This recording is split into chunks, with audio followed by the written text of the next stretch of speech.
Welcome to part 4 of chapter 9. In this part of chapter 9, we will talk about acquiring people for your project team. As we discussed several times already, acquiring qualified people for teams is crucial.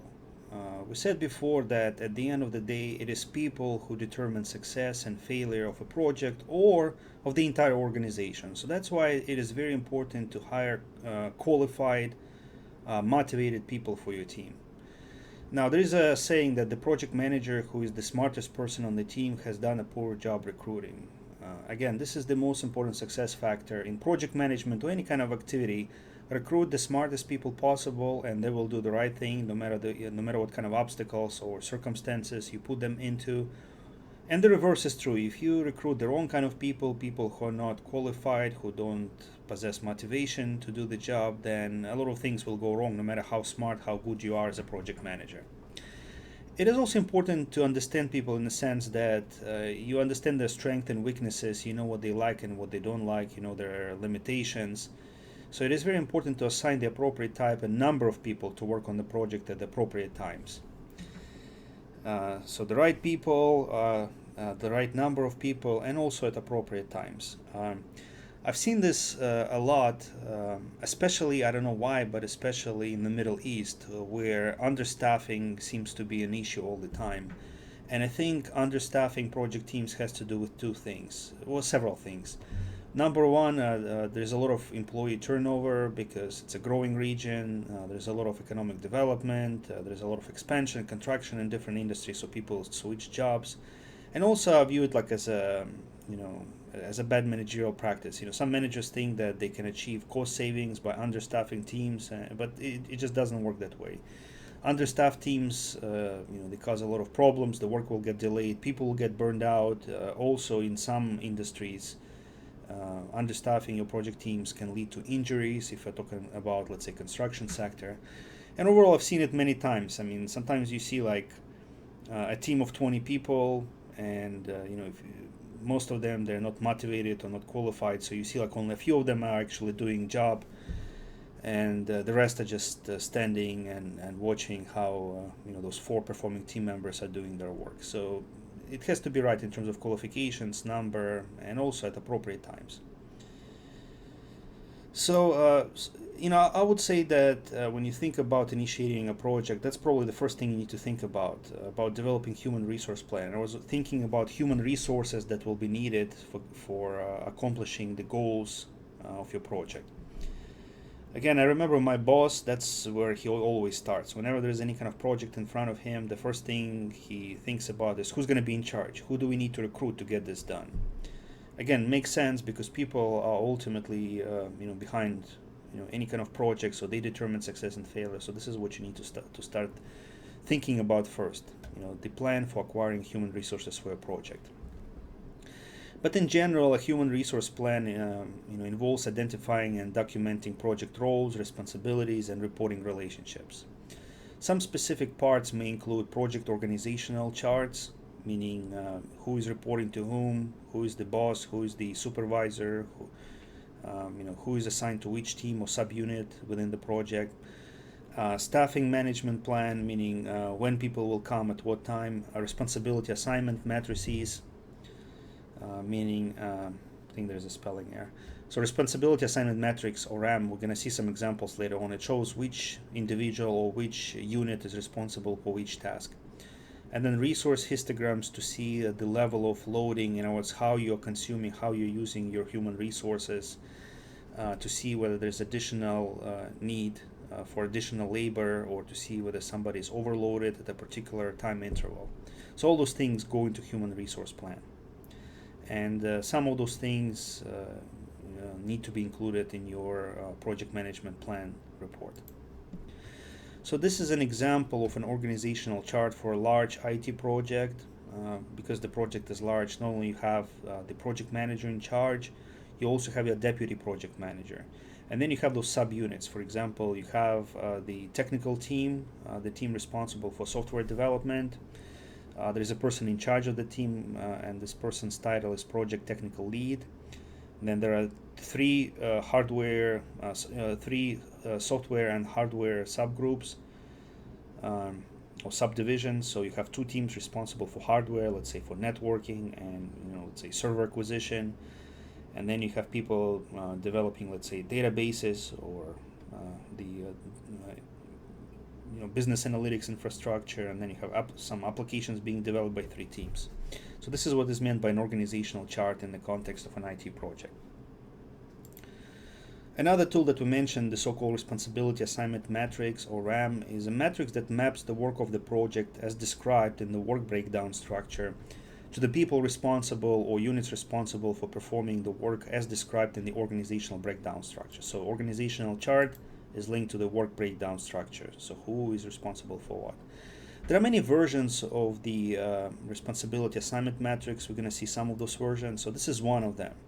So here you have the so-called OBS units or units or teams within the organizational chart. And here you have work breakdown structure activities, just their numbers without names.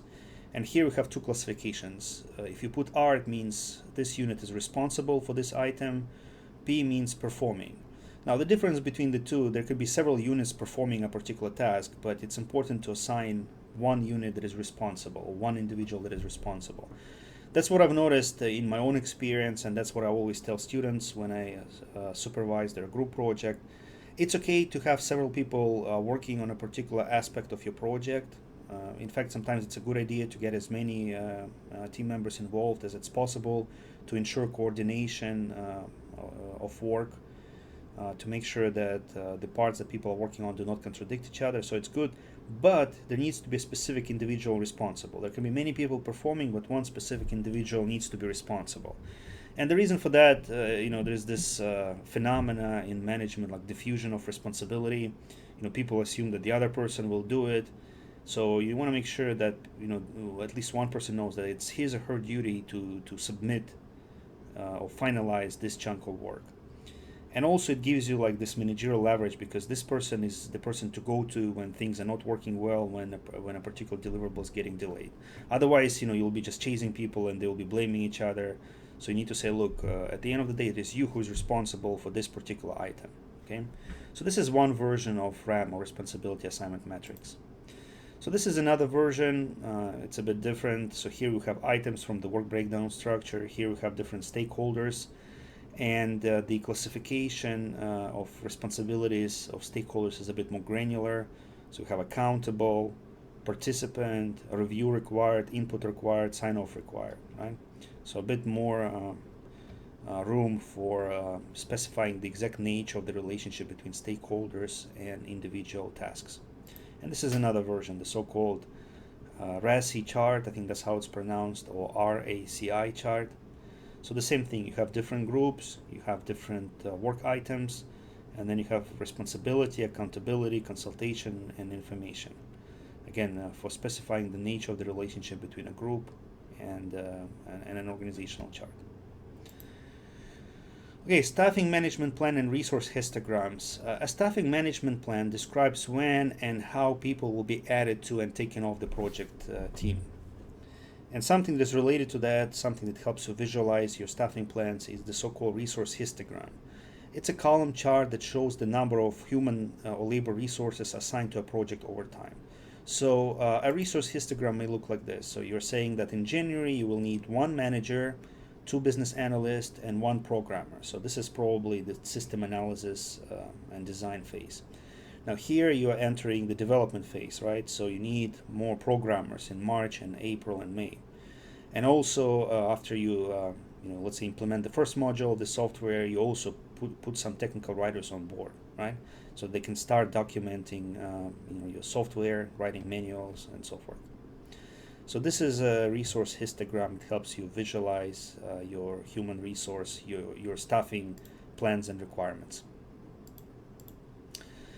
Now, you need to understand that staffing plans, they need to be implemented through hiring, and as you probably know, hiring the right people with the right qualifications, with the right motivation level, at the right time is difficult. Overall, like a lot of executives, they think their role is basically fighting for talent, finding the best people, because again, humans, they're the ones who stand behind success or failure of an organization. So some companies, they really take a very serious strategic perspective on their recruitment hiring practice. For example, some companies give bonuses if you bring somebody who is very qualified. Some organizations offer all kinds of incentives to retain employees, especially employees who would not otherwise work there. Let's say, people who need to take care of their parents or children, so they give them the flexibility to work from home. I know that some organizations like Google, they're famous for allowing their employees to spend something like up to 20 or 30% of their work time working on their own personal projects, right? So that people don't feel that by working at Google, they're abandoning their development, their own dreams. So it's not an easy thing. Indeed, you can think of strategic management of an organization as largely about recruitment of talented people and putting them into appropriate organizational units. Now, when it comes to the IT sector, it's been problematic for many years. The recruitment of right people has been problematic. The problem is that enrollment in U.S. computer science, engineering, or STEM programs has dropped, has been low. A lot of students in the United States, they don't want to major in anything related to IT or technology. There are many reasons for that. Sometimes students think that it's too hard, at the intellectual level. Sometimes students are afraid of outsourcing because it's been covered in the mass media for, I would say for decades now. Basically, like this whole notion that those high-paying IT jobs are going to India, to China, to Eastern Europe, and that Americans who specialize in programming, in technology occupations will be out of work. So that scares people. Some students think that being a technology specialist is boring. It involves sitting behind a computer all day. So they would rather go for a career in marketing or general management where you can talk to people. Some students believe that if you're a technology worker, you cannot become a top manager. It was probably the case, like in the old days. The most often candidates for the CEO role came from marketing or finance. But nowadays, some of the top, most prominent companies, they're actual technology companies like Facebook, Google, Amazon, and it's quite common for technology people to lead those companies, right? Because I don't think you can be effective in leading a technology company if you don't understand the technological component of the company's business model. So yeah, that's been a problem, and that's why you have those practices with H-1B, overseas recruitment, and it also creates a lot of controversy, as you can probably tell, but if you were following some of the recent news surrounding this practice of bringing foreign labor into the United States. So once again, it kind of shows you that recruiting the right people is not in the IT sector is not an easy task. So some CIOs, some researchers suggest that organizations should rethink hiring practice and incentives to hire and retain IT talent. If companies to maintain their edge within their industries or at the international level, they need to have certain strategies for finding the best IT talent, because nowadays most of the competition among companies is right now in this data information technology arena. Okay, resource loading. So once you determine the kind of people you need to make sure that the loading of resources is appropriate. So resource loading refers to the amount of individual resources an existing schedule requires during specific time periods. So it helps managers develop a general understanding of the demands a project will make on the organization human resources and on people's schedules. One issue that can be spotted from this resource loading analysis is overallocation. Means more resources assigned than that are available. Overallocation will look something like this. So here you have calendar, right? You have specific days or weeks. Yeah, it's like by week. And here you see that one specific individual, Joe Franklin, is over allocated on certain weeks. In other words, he is assigned to so many duties that it looks like he'll be working on 200 and 300% of his capacity during these weeks. Something that will not happen. Should not happen, right? Because you will overwork this person to death if you're asking him to put 3 times as much effort or hours as he usually does. So that has to be eliminated. Again, I've seen managers who like doing that, and they take a certain degree of, sadistic pride in overworking people. But again, it's not sustainable. I mean, if you're working somebody beyond his or her capacity for so long, look here, we're talking about 3 months, it's just not sustainable. The person will break down, he will get burned out, demotivated, he will quit or she will quit, and then you will spend time and money looking for another person. So it's something that should be avoided. And also, as an employee, you should also avoid that. I mean, you should keep track of how many responsibilities you have. I remember I used, my boss had this. I mean, he didn't. I don't think his intention was to overwork people, but I think he was like he was quite energetic. He wanted to do so many things, so he would keep like asking people to do things, and it got to the point where whenever he asked me to do something, he said like, "Well, why don't you do task A?" So I talked to him and I said, "Look, okay, you're asking me to do task A. Right now I'm working on tasks A and B, right? So which one do you want me to drop, A or B, so I can start working on that, another task C that you're proposing, something like that." So you should also make sure, as an employee, you should make sure that you're not over allocated. So if somebody is over allocated, you need to do a resource leveling. It's a technique for resolving resource conflicts by delaying or rescheduling tasks. So the main purpose of resource leveling is to create a smoother distribution of resource usage and resource over allocation. So let's say you have the following project in front of you, as you can see on this activity on arrow diagram.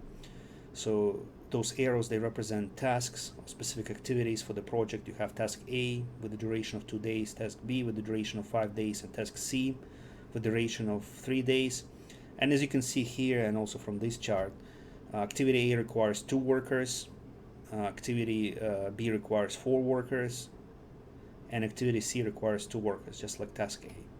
So, and let's imagine you have a total of 6 employees, right? Look, what's going to happen if you start doing everything at once, A, B, and C, right? Then you see that in this particular period between day 0 and day 2, you need 8 workers, something you don't have. And then you have 6 workers, and then you need 4 workers. So what you can do, there's some free slack, right? You can delay some of the tasks. So just like to step back a little bit, the critical path here is task B, which has a duration of 5 days. Now task C has a duration of 3 days, and task A has a duration of 2 days. So what can happen? You can delay task C, right, without delaying the overall completion. So what you can do, you can start working on task B, which is your critical path from day 0, from day 1, and then first start working on task A. Task A has a duration of 2 days. Once you're done with task A, then you can start working on task C.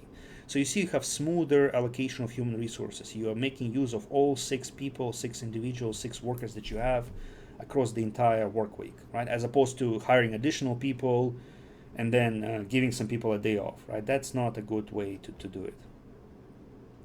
So you see like the needs for resources is leveled. It's now at the same level at 6 people versus here where it's not level, right? So what are some of the benefits of leveling? When resources are used on a more constant basis, they require less management. So look here, it requires a lot of administrative overhead, hiring additional help, giving people some slack time. I mean, it just becomes a bit complicated and cumbersome. It may enable project managers to use just-in-time inventory type or policy for using subcontractors or other expensive resources. So once your resources are leveled, you don't have to coordinate things, and doing things just in time becomes easier.